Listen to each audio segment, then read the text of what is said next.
I just wanted to know, like, going back to the scenario that you came up with the casino, what would be the legal implications of that?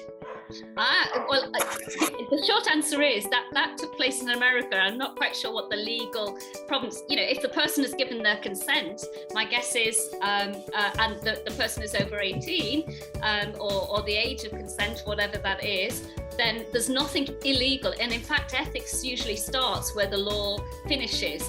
So there may not be anything illegal in that, and you could argue that the female in that case is exercising her own agency, she's making her own decisions, she's doing it for a very clear reason to support her son's education, and if she wants to do it, then the ethical solution is you allow her to take that agency.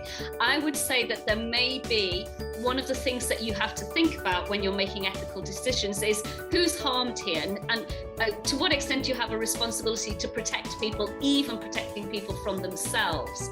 And in this case, it looks as though this person might, needs some protection from themselves, because the consequences, the long-term consequences of having a permanent tattoo on your face could, in terms of the psychological damage that could do to you, in terms of the damage done to the child as well in that case. So I think there's a number of issues. And then coming back to it,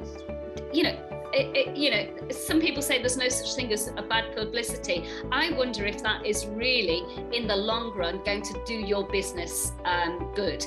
And governments step in when firms behave badly. That's when often governments say, do you know what, we've got to regulate this. So a danger when firms behave badly, as sometimes they do, is that sometimes governments will say, right, okay, we're going to set some laws so you can't do that.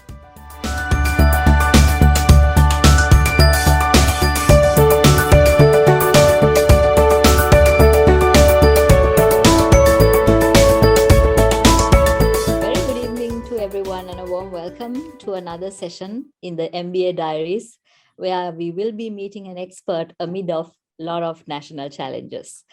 It might be one or two challenges, but our sessions would continue without any problem, whereas we will bring the closure to you in whatever the way that is possible to us. So we are aware that you are having some of the challenges, all of you as students and the viewers, but I want to ensure that you will be able to reach out to the recordings of the sessions anytime after the session is conducted. So especially in a time where we're talking about these challenges, let me warmly welcome all of you in the platform on behalf of APIT Sri Lanka, Asia Pacific Institute of Information Technology. And let me also warmly welcome our guest for the day, who will be officially introduced by Dr. Rohantha. And before we start off, let me hand over the platform to our chairman, Mr. Bandhu Legodage, chairman of APIT Sri Lanka, to share his wishes along with expressions. Chairman, over to you. Thank you, Kaushali. As you said, today is going to be another great day because we have a very specific guest today talking to our students.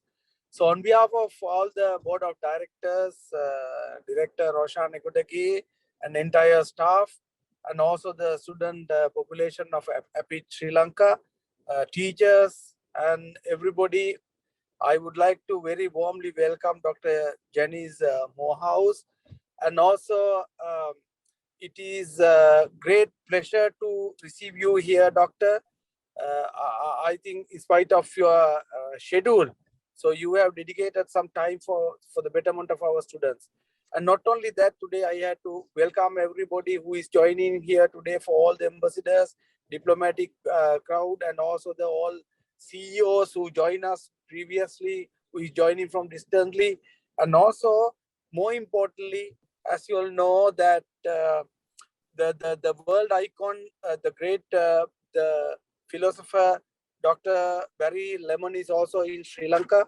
At this moment, he is conducting his great sessions along with Sri Lankan industry spirit. So approximately 80 people, 80 industry leaders are with him. We have invited, Dr. Rohantha Atukorala has invited them to join us whenever possible time to share with webinar. Also, it so happened is Barry Lemon's the spouse, Dr. Janice from Moorhouse, also contributing her part today, along with for the benefit of Sri Lanka students. When you are talking about APIT, APIT is basically known for quality education, but the great initiative done by Dr. Rohantha, he brings every Wednesday CEO or opinion leader to have some interaction session with the APIT MBA students. So today we are having another extension. The purpose is to build leaders here in Sri Lanka, and not only the academic excellence, we believe in those lines. So therefore, you are today here along with the industry, the executives of 80 odd people, and also, as I mentioned just now, for the partner that you are joining. So without further ado, people are waiting, eager to listen to you. So therefore, once again, welcoming, and my best wishes for you, and for all the very best for the great session. Thank you, Kaushali and Dr. Rohantha. Over to you, please. Thank you very much, Chairman, Vice President of Nestle, and also Chairman of the Industrial Association of Sri Lanka, for taking your time off and welcoming everybody. So we have with us a very eminent person. She's the head of the learning and teaching for the Faculty of Business and Law at the University of Roehampton and in London.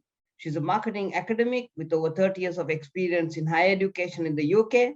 She has a PhD in the Center for Food Policy at City, University of London, in which she explored how UK government policy could support competitive and sustainable supply chains, and an MA in marketing from the University of Westminster. She's a senior fellow of the Higher Education Academy, a chartered business and management educator with the Chartered Associate of Business Schools, and a member of the Food Research Collaboration. At the Roehampton University, she chairs the Faculty in Learning and Teaching Quality Group, and is responsible for the course development of the undergraduate and postgraduate programs. She's also responsible for an initiative to update traditional teaching methods to make them suitable for the digital age and the lives of students in the 2020s. She leads the teaching consumer behavior, business ethics. Previously, she worked at the University of Hertfordshire Business School, where she led the flagship module in contemporary issues in marketing. Prior to that, she was the program lead for the MA in marketing at the University of West London, and also taught a range of courses in marketing management, services marketing, relationship marketing, marketing ethics, and consumer behavior. Her research has covered marketing networks, students' choice, students' experience, and she's currently working on a new project on the impact of COVID on students' experience. She contributes to various academic conferences such as the Academy of Marketing, Industrial Marketing, and the Purchasing Group, CABS Learning, Teaching and Students' Experience, and Advanced HE, and writes briefly to documents for Food Research Collaboration. Ladies and gentlemen, Dr. Janice Moorhouse, Head of Learning and Teaching, Faculty of Business and Law, University of Roehampton in London. Madam, over to you. Hi, thank you, Rohantha. I'll just see if I can share my screen. There we go. Can you see my screen? Very clear, Jan.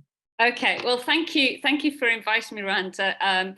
It's a real pleasure to talk to you a little bit about business ethics and why it's important, and how it benefits businesses and individuals. So let's get started after a bit of a hazy start. What we're going to cover today is that, why is business, what is it and why is it important? How companies present their ethics and enshrine those ideas in their values. We'll be having a look at how business ethics might impact on you as a professional, on your organization, on you as an individual, and why that might be beneficial. And I'm going to just give you maybe just a flavor of a couple of conceptual frameworks that we use in business ethics to try and understand how people perceive and resolve different sorts of business ethics. Okay, just to get us started and why might this be important? This was a fairly recent study by PwC. They analyze CEO's success, and in this study in 2018, for the very first time, more CEOs were dismissed for ethical lapses than for poor performance, or for board struggles or all those other things. In other words, if you're a CEO, if you're running a business and you don't watch out for the ethics could come back and bite you. So that's a kind of an important reason why we business people should be starting to think about why ethics might be important to them. And you can see this across the news. We've got a number of different examples, and they cover a whole range of ethical issues. We've got accounting and fraud. We've got misconduct of different sorts. We've got corruption. We've got exploitation of workers. We've got sexual harassment cases. So ethics can cover a whole range of issues. And all of them can have an impact, and these various examples show you that if you're not cognizant of the ethical dilemmas and think about the ethics that your business faces, that could cost you your job. So when you think about the phrase business ethics, I guess we've got to start with, well, what does it mean? And let's have a quick think about that. The Institute of Business Ethics, they define business ethics as the application of ethical values to business behavior. An alternative definition comes from Crane and Matten, who it's Adrian Crane. I just noticed I put a C there, not an A. It's Adrian Crane and Dirk Matten, along with a couple of other colleagues. They've written this fantastic business ethics textbook, and they say that it's all about the study of business situations, about activities and decisions where issues of right and wrong are addressed. And actually, it's not just right and wrong, but it's often right versus right, because often when you're faced with an ethical dilemma, there are two equally good reasons why you might follow one path rather than another, and you have to work out which ethics do you follow. Sometimes some of these issues conflict, so it's not as easy as working out what's wrong and what's right. Sometimes you're trying to choose between two different sorts of rights. Now, if we have a look at, if we just go back to those definitions just a second, one of the things there's a couple of things really important there. One is that values are very much part of trying to work out what's ethical. So we have to start by thinking about our values, as well as thinking about what's right and wrong. And I guess that's why businesses start with some attempt to articulate what its values are. They're kind of the baseline against which their ethical conduct is judged. And there are a number of different approaches, and different companies will privilege different sorts of values. So you've got here up at the top, you've got Transport for London, which is a public institution, I guess you'd call it. And it adopts on its value, the way it tries to articulate its values, it adopts the Nolan principles for public life. So you've got being not being self-oriented, caring about the interests of the public, that's the selflessness, integrity, and a number of other things like honesty, accountability comes in there. But that's just one example. These other examples are from across the world. So we've got in India, Infosys, which very much emphasizes their responsibility to their clients, saying, you know, it's our responsibility, it's our ethics to make sure that we meet those, that, you know, we create value for our clients. But you'll also see some words that are similar. You've got leadership, integrity there. We've got a Korean firm here, which has got a rather nice set of core values, quite different. You can see here trust and modesty, which is quite an interesting ethical value, as well as harmony. We can see that there's sort of a very distinctive set of values. And from South Africa, we've got ShopRite with a different set of values, which are very much, again, focused on their customers, focused on their customers, where they're saying, look, we will try and save money ourselves, and we will share that saving of money with you. So there's a kind of an attempt to connect with their customers, and also they're noticing that they want to focus on local issues. So they're really quite different. So firms will articulate their values in different ways, but actually that's a good starting point for because your values can be the baseline against which you can judge your ethical behavior. So one of the things that's intriguing is, does ethics cost? Actually, there's a lot of benefits of being ethical. I work for the University of Roehampton, and we're interested in developing business with a social conscience. So yes, we're interested in producing business people, but we also want them to have very strong values.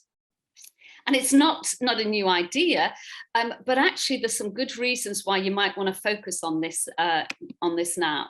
So for example, you can see there are a number of reports that are suggesting that that maybe because of COVID, people are really trying to look at the world differently. But it's not just COVID. This is a rather nice survey by Timberland, and okay, they were focusing on the people appreciating their environment so that they could go walking in that environment in their lovely shoes. But one of the things that they found was that if you want to be attractive, actually a lot of people think it's very attractive if you are concerned and considered about your environmental impact. So if you're looking for love, maybe you should be thinking about being environmentally friendly, if Timberland is to be believed. And maybe thinking about yourself, who do you want to work for? Do you want to work for an organization that's trustworthy, or do you want to work for a dodgy organization? I suspect that we'd all like to work for organizations that we're proud of. So here we've got, and this seems to be particularly important for young people, these millennials who are, the young professionals today. More of them want to work for companies where they are committed to strong values and being ethical. And that's really, that's a real shift that we're noticing, particularly with young people. And it's not just getting people, recruiting people into your organization. People who are working for you right now are much more likely to be loyal to an organization that they deem to be trustworthy and ethical and contribute to social environmental issues. So these are really powerful reasons why you might want to think about the benefits of being an organization that makes sure it is trustworthy and has strong ethical values. Even if those values might be, you can articulate them in different ways, but if by having some values and sticking to them, that seems to resonate today with today's new young professionals, and also with the existing workforce. And for individuals, I guess there might be some students on the webinar today. Will you be asked about this in an interview? Well, yes, you will. So there are we asked some employers, by us, some local employers. We were looking at giving students some practice interviews, and ethical questions came up. So here's some real examples of the questions that local employers to me were setting to their students who were applying for their first graduate job. So asking them if they'd faced ethical dilemmas in maybe their part-time work, and asking them to tell what they did in response to that. Are you prepared to answer that question? Do you have that if you were in an interview? We've got companies, questions about whether you're aware of how companies can make their operations more environmentally friendly. How would you make sure that people stuck to those and applied those guidelines? That's another question that you could get asked at an interview. And the one that I find most interesting: how would you answer this question if you were faced with this in an interview? It's an ethical question. How would you resolve it? If you saw a colleague stealing stationery from the company's stock, what would you do? Would you turn a blind eye because it's a little embarrassing? Would you challenge them? That is an ethical dilemma. And would it be different if the person that you saw doing this was a subordinate, or if it was a more senior person? What would you do? That's an ethical dilemma. Okay, so maybe we've had a look at what business ethics is and why it might have some benefits to organizations and individuals if they think about their ethics, and how values are the starting point for thinking about ethics. Now, when we're working in universities, we usually have some theories and we apply some theories. And this is one very, very common theory. I'm much simplifying it here, but it's from Lawrence Kohlberg and Richard Hurst, and their idea that when we resolve ethical dilemmas, we are different people are at different levels of their moral development. So children and people with a very low moral development will be at the bottom of the pyramid, and their ethical behavior will be driven by avoiding punishment and self-interest. And it's called the pre-conventional stage. Then as we get better at more developed in terms of our moral development, we might stick to sort of rules and laws of society, and we might get to that level. And then there's a few people that go beyond that act on principle, that even if the law, sometimes they might actually disobey the law if they think that the law has broken a sort of social contract. And so they will sometimes, in order to apply a principle, will break the law. So that's post, a sort of post-conventional way of behaving and attitude to ethics. Now, that's just one simple way of understanding how people might develop their sense of morality. And Kohlberg says that most of us don't get beyond that yellow level. Most of us get to that conventional stage, and most of us don't go beyond that. Now, that's a much critiqued theory, but it's just this idea that that morality develops, and maybe we develop as we grow up and get more awareness of how the world works.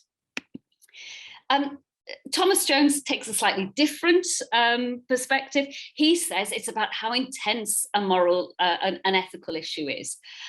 So we've got an example here of two very similar situations, but one got a lot more press in the UK, the boohoo problem over exploitation of people living in Leicester, whereas people living far away working under the same poor conditions didn't get quite the same traction in the UK, because when we feel the intensity of a moral dilemma, if it is close to us, if it has high proximity, then that is a reason to feel the intensity of that moral dilemma. So when we see people's sense of ethics, their sense of an ethical dilemma, it's often to do with, are there likely to be big consequences? Are those consequences likely to be social? Is there likely to be a very serious thing that happens? Because whenever we take a decision, we never quite know how it's going to work out. Are we going to get away with it? Are we going to get caught? Things that have an impact immediately often are felt more intensely. And if the impact of an unethical decision is focused on one or two people, that can often make that ethical dilemma feel very intense. So they're just two very simple, and I've done them very superficially, ways that we can use some ideas from ethics to help us think about how people understand and resolve ethical dilemmas. Okay, and just to, this is just my last thing. I just wondered how you would respond to this ethical dilemma. Okay, so you work for a casino and you want to market your business. You want to get more people in through that door. You want more people to know about it. And a woman gets in touch with you and she says, give me $10,000 and she will tattoo the name of your casino on her forehead, get you loads of publicity. Can you imagine that on TikTok? How great that would be. So the dilemma here is, will you spend $10,000 to get this opportunity for amazing publicity? Well, that was a question that I would pose to students in a seminar. And some people said, yes, great publicity. Some people thought this was dreadful. How could you exploit a woman in this way? And even though she wants to do it, maybe we should be saving her from herself. Yeah, it really did happen, as we can see here. And it's kind of shocking, isn't it, that, that this happened. Now, was that the right thing to do? And even if this company, Golden Palace, actually benefited from this, in the short term at least, was that the right thing to do? Was this woman exploited? And what would you have done had you been the marketing manager in that case? Okay, so that's just a quick whiz round, some ethical issues and why ethics is important for business. We had a look at how ethics is very much related to our core values. They may be different, but it's all about deciding between what's the right thing to do, even when it's difficult to decide what is right. It's not always right versus wrong, it's right versus right. And firms very much need to start with trying to articulate what their values are, and different firms will privilege different values. And we can theorize about how individuals frame and resolve their ethical dilemmas so that we can see patterns in people's behavior.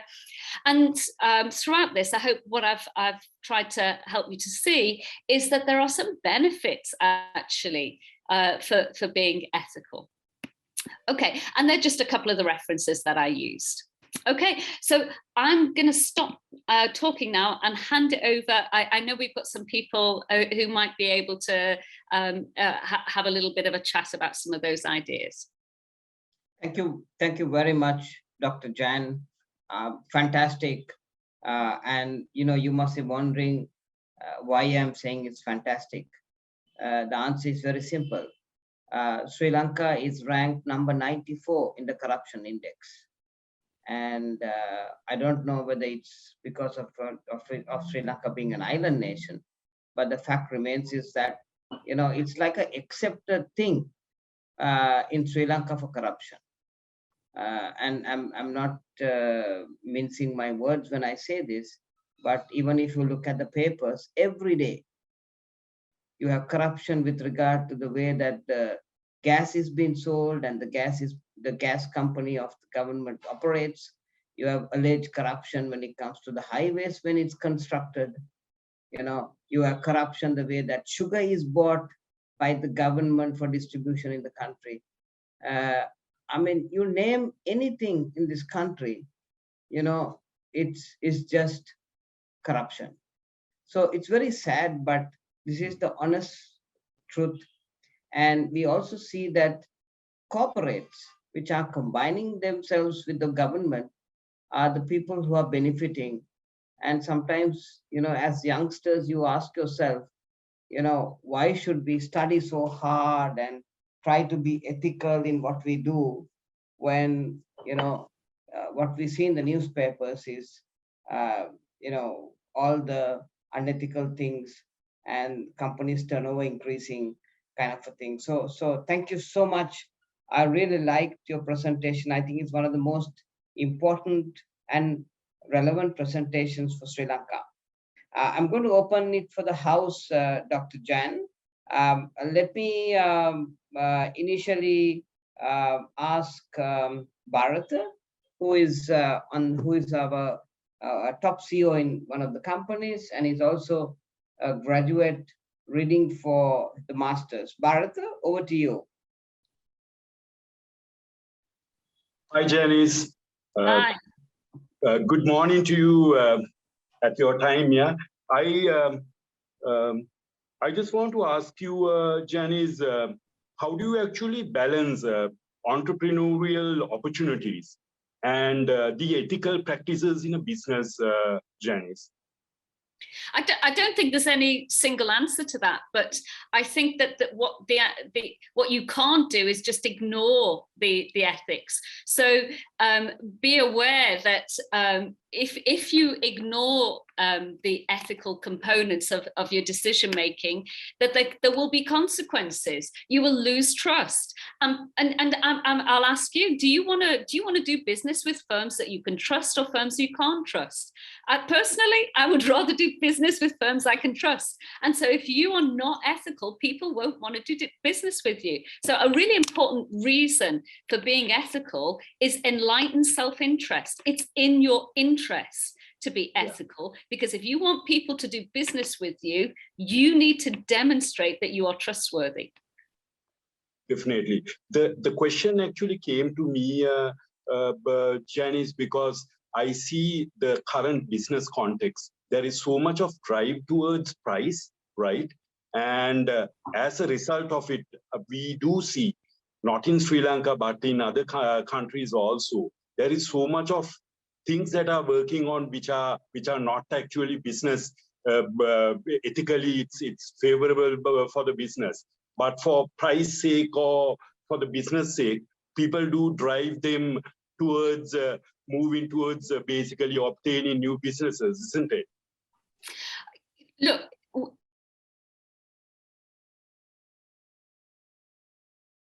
business, you have your responsibilities. You have responsibilities to your employees. You have responsibilities to your supply chain. So there are lots of things that you have to try and juggle. And this is why I was saying it's often not right versus wrong. It's often right versus right, and getting the balance right. So I'm not saying where that balance should be, but if you don't think about the ethics and be conscious about how you're resolving them, then you will likely get into problems. Maybe not immediately, and maybe not every time, but over a period of time, it's important that in terms of simple self-interest, it is an enlightened self-interest position to be careful with your ethical stance. Now, I actually also think that there's a duty that if you are powerful, for example, you have a duty to the society that offers your company's privileges in terms of things like limited liability. You have a duty, and that goes beyond the argument I'm setting out here today, but just in terms of pure enlightened self-interest, in the long run, if you're not ethical, you'll find there are consequences to that. Great question, Bharat.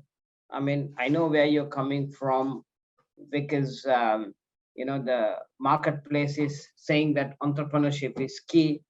And when you do entrepreneurship, you always have that kind of a gray line that exists. You know what I'm saying, Janice? Absolutely. And this is where,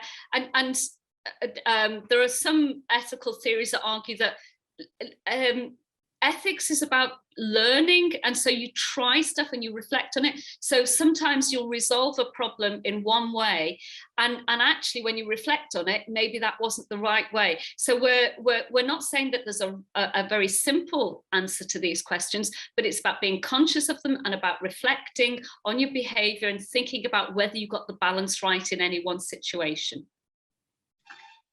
Shani, who is a undergrad in business at Staffordshire University, UK. Shani, would you like to share a few? You do have a question? Yes, sir. Hello, Dr. Janice. Hi. I hope I'm audible. So I would like to ask a question on a scenario where an employer requests another employee to engage in a harmless, unethical act that would lead eventually for profits to the organization. What are the actions that an employee can take to overcome a situation like this? Yeah, that's really tricky, isn't it?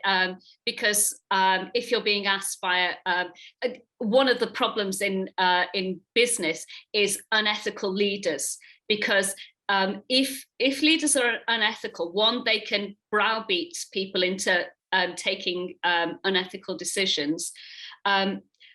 But again, that kind of behavior can be amplified, because if you are a leader that is encouraging people to engage in unethical behavior, then you are amplifying that ethical dilemma. Now, do I advise you in that situation to do what your boss says or not? No, I'm not advising you that, because that is a little bit, it would depend on the circumstances. You say it's harmless. Are you sure it's harmless? Are you sure there isn't an impact elsewhere? On the other hand, I think that, I think whenever you take a decision in work, you have to think about your own values as well as doing things that just because your boss tells you to. And there've been all sorts of experiments on the power of an authority figure in compelling or persuading people, particularly subordinates, to engage in unethical behavior. In the end, you have to decide where do your values stand, and can you cope with that?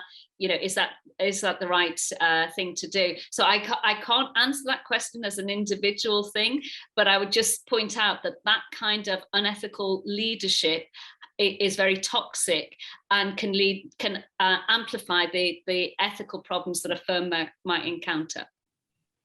Shani is a very intelligent youngster. She worked with me as an intern, and I think one advice I could give would be that normally in your first few jobs, work for top organizations, top corporates, multinationals, so that then what happens is you learn the proper values and beliefs, and it trains you to withstand any kind of pressure later on when you start working for like kind of non blue chip and multinational companies. But I'm a very bright kid, Dr. Janice. Janitri, do you have a question, Janitri? Dr. Janice, I had to release her by 7:30 for another meeting. Go ahead, Janitri. Yes. Hi, Dr. Janice. Hope I'm audible. Yes. Very clear. Yeah, so I just wanted to know, like, going back to the scenario that you came up with the casino, what would be the legal implications of that? Well, the short answer is that took place in America. I'm not quite sure what the legal problems, if the person has given their consent, my guess is, and the person is over 18, or the age of consent, whatever that is, then there's nothing illegal. And in fact, ethics usually starts where the law finishes. So there may not be anything illegal in that. And you could argue the female in that case is exercising her own agency. She's making her own decisions. She's doing it for a very clear reason, to support her son's education. And if she wants to do it, then the ethical solution is you allow her to take that agency. I would say that there may be one of the things that you have to think about when you're making ethical decisions is who's harmed here, and to what extent you have a responsibility to protect people, even protecting people from themselves. And in this case, it looks as though this person might, needs some protection from themselves, because the consequences, the long-term consequences of having a permanent tattoo on your face could, in terms of the psychological damage that could do to you, in terms of the damage done to the child as well in that case. So I think there's a number of issues. And then coming back to it, some people say there's no such thing as a bad publicity. I wonder if that is really, in the long run, going to do your business good. And governments step in when firms behave badly. That's when often governments say, do you know what, we've got to regulate this. So a danger when firms behave badly, as sometimes they do, is that sometimes governments will say, right, okay, we're going to set some laws so you can't do that. What would you do, by the way? I might do something like taking up an legal action against, but then if I look into the child's perspective, I think the main impact on that scenario is the child, because the psychological aspect more than a legal view. So I believe that the mother is at fault when you consider in terms of parenthood rather than you going to a legal or any other way. So I believe it does make you think about role models, doesn't it? Yeah, kind of. Thank you very much. Lovely question. Thank you, Dr. Doctor, I know I have to let you go because at 7:30 you have another meeting, but it's a wonderful discussion that you have had.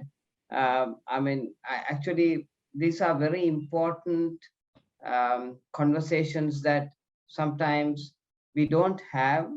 What happens is when you get used to the private sector way of working, we simply become realizing that this new reality becomes part of our values.